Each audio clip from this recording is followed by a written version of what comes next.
तर आता बनवते मी एकदम झटपट होणारे अंडा करी. तर सगळ्यात पहिलं काय करायचं, अंडी शिजवून घ्यायची. नंतर तेल गरम करायचं, त्याच्यामध्ये एक तेजपत्ता घालायचा. कांदा, टोमॅटो मी भाजून घेऊन त्याची पेस्ट केली होती, ती पेस्ट घालायची.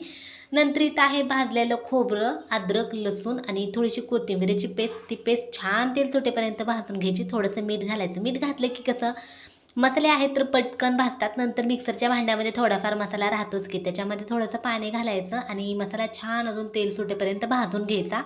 नंतर थोडीशी हळद घालायची, अंडा मसाला घालायचा आणि बारीक कट केलेली कोथिंबीर अजून तेल सुटेपर्यंत सगळं नीट व्यवस्थित मिक्स करायचं.